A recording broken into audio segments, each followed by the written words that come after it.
My name is Flipman Dan, and this is quick photography tips for listing your Airbnb.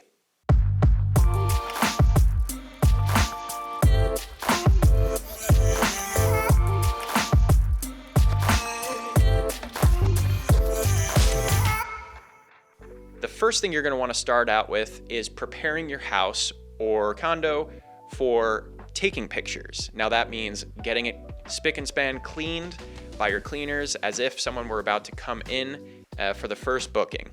And that also means making the beds, making sure the bathroom looks incredible with the towels, preparing the house and decluttering it of everything possible to make it as clean and clear looking as possible. Now, the second thing you're going to want to do in the pre-production phase before you even get a camera is stage the area. And the number of ways that you can do this is, say it's the kitchen, for example. Maybe it would be a good idea to put some place settings out with cups and plates to make it look like, hey, they're ready to be used and you can come and cook in here. Another tip would be if you're pointing at a living room, turn on the TV, maybe put on the Netflix logo or something like that. If it's outside and you have pool chairs, maybe roll up some pool towels and put them on, add a little splash of color. These are just little touches and nuances that the professionals do to make the areas that you're taking photos of jazzed up a little bit and more appealing to the eye. Now, these send some subtle messages to the people booking it, but it's highly effective and really adds that little extra touch to your photos. Now that your house is completely cleaned and set up for photos, we're going to want to choose what camera we're going to use. Now, it's highly recommended that you, say, rent a camera if you don't have one, or use a professional camera, borrow one from a friend. The photos are what is going to sell your property. I can't harp on this enough that it's extremely important. Probably the most important thing you're going to do with the listing is to get the best photos as possible. So it's worth it to invest in either a camera rental or getting stuff from your friends that have professional cameras, as well as potentially even looking into a tripod, maybe even something like panel lights as a rental, just to add more exposure to the places that you're going to be taking photos. Now, I would say do this if you don't have a lot of natural light, or if the lighting in your house is not that great.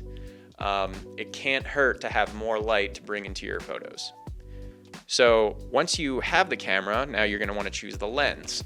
The lens that most Airbnb photographers use is a wide angle lens. And this is anything from an 8mm all the way up to potentially in the low 20s, like a 24mm is the highest you would want to go. Now, an 8mm is more like a fisheye lens that can be a little bulbous and almost unbelievable. So you don't want to go too wide, but that can be fixed in the editing process.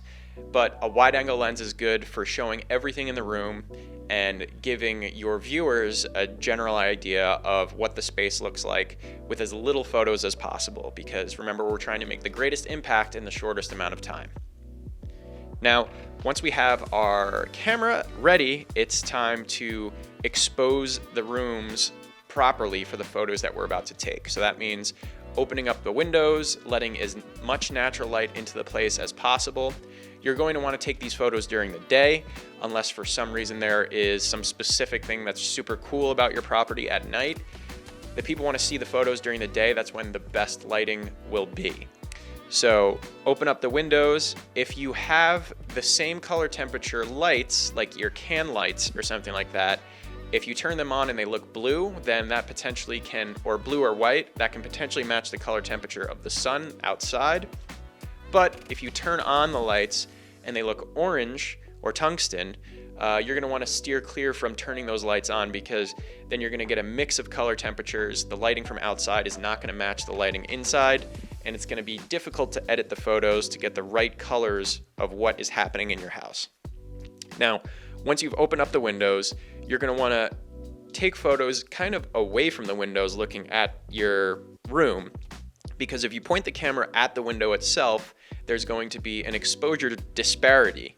The outside will not match the exposure inside. So you're going to have to expose for inside, and that's another tip. You always want to expose your camera picture settings for the indoors, not necessarily the outdoors. if there is a huge disparity, which there will be, because there will be times where you're going to have to point the camera at a window that is exposed from the sun. And if you have to do that, always expose for inside. But the best photos come from the opposite. So with your back towards a window, you're taking photos, hopefully of the entire room that's now set up perfectly, and you're going to want to take as many photos as possible.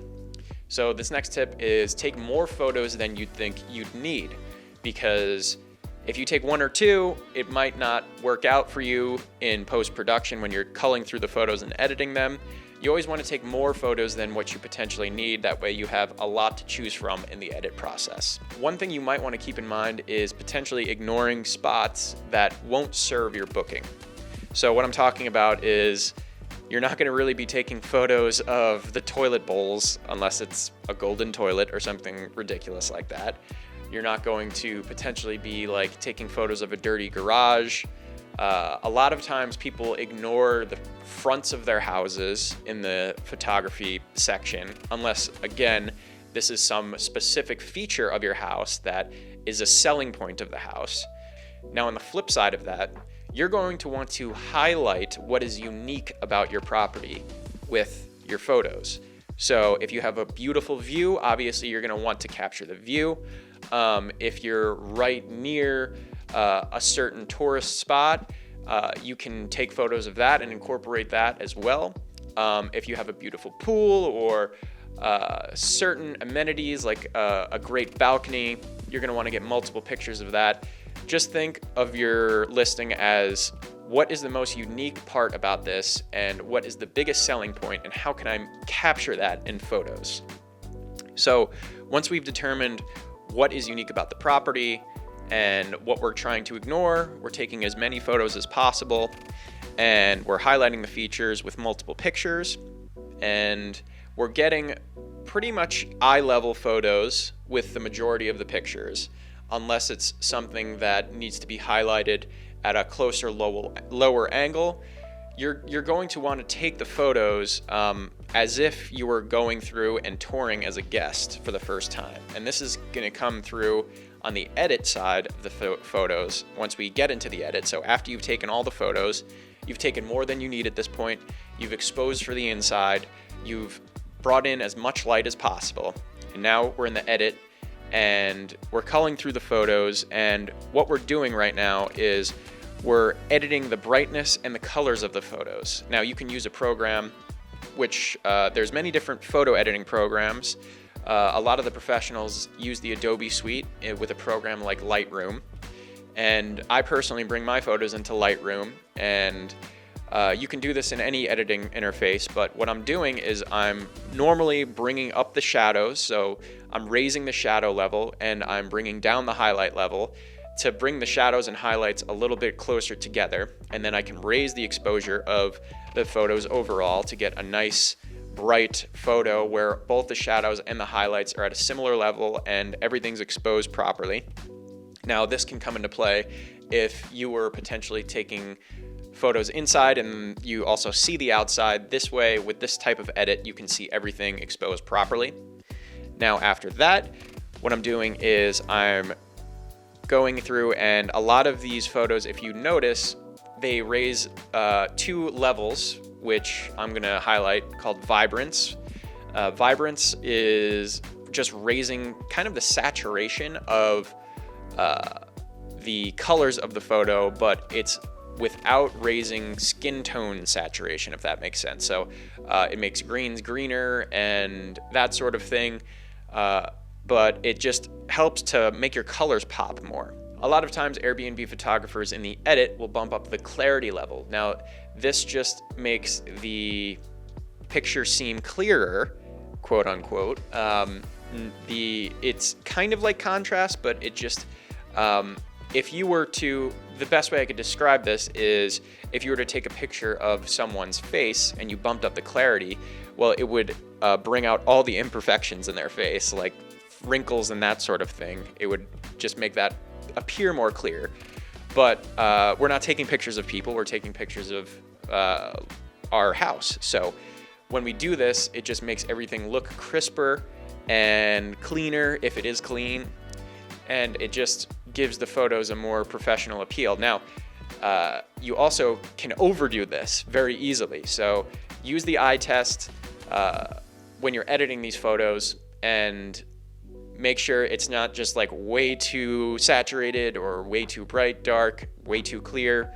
There's a delicate balance, and overdoing it can hurt you in the long run. So once we've edited the photos, we've exported them to sizable JPEGs. You know, we don't want crazy high quality images because they're going to be downsized anyway for web. You want to export medium quality images that will be able to be uploaded very easily and viewed very easily. Now, when we're ordering our photos on Airbnb with our listing, we want to first and foremost pick our best photo that is the most appealing and eye-catching for the cover photo. Here in Arizona, if you have a single family home, the featured image is almost always of an outdoor pool area that is dressed up and looking very nice with a sweet backyard. Now, it could be, if you don't have a backyard, say it's the game room or the pool table or something like that, people always feature their best, most eye-catching image first. You kind of want to take it in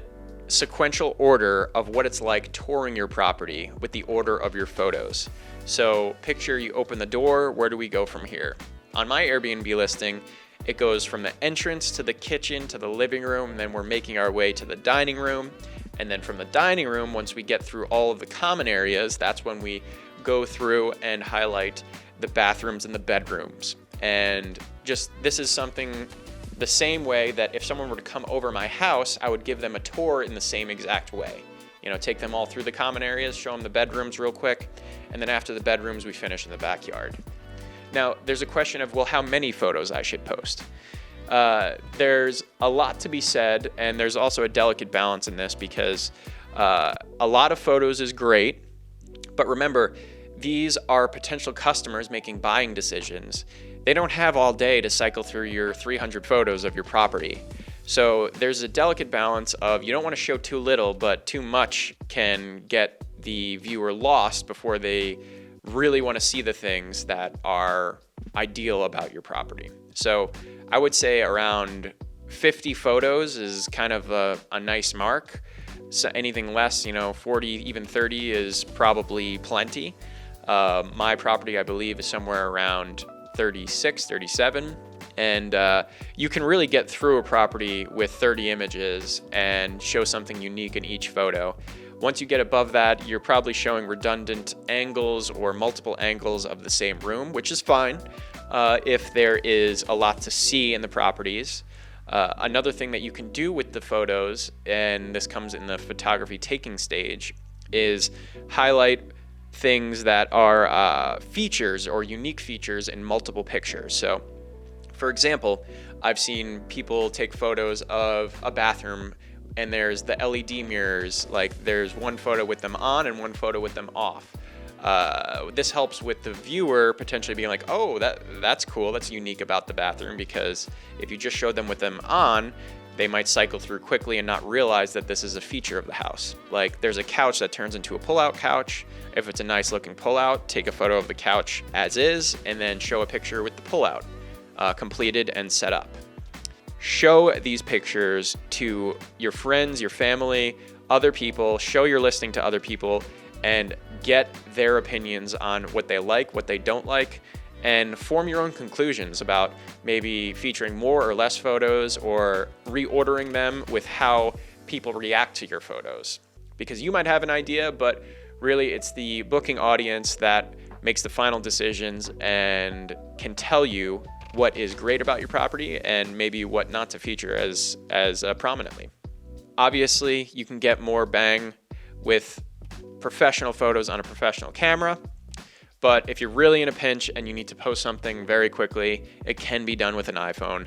But once again, we're talking about thousands and thousands of dollars that you're going to make. What's a couple $100s to invest in getting these photos done professionally? And if you're feeling like you're overwhelmed with taking the photos, please just spend a couple $100s and hire a professional to do this for you. It will be the best money that you could possibly spend investing in your Airbnb venture. So that's it with our quick photo tips for your Airbnb listing. I'm Flipman Dan. Stay tuned for more Airbnb tips and follow along on my adventure. This is my first month. Our next video will be highlighting more so about what it takes to get your listing specifically on Airbnb, from step by step, going through and filling out all the forms, etc. So follow me on my next video where I sit down with another Airbnb professional and we go over exactly what it takes and the best little tips and tricks to get the most out of your initial Airbnb listing. I'm Flipman Dan. Thanks for tuning in.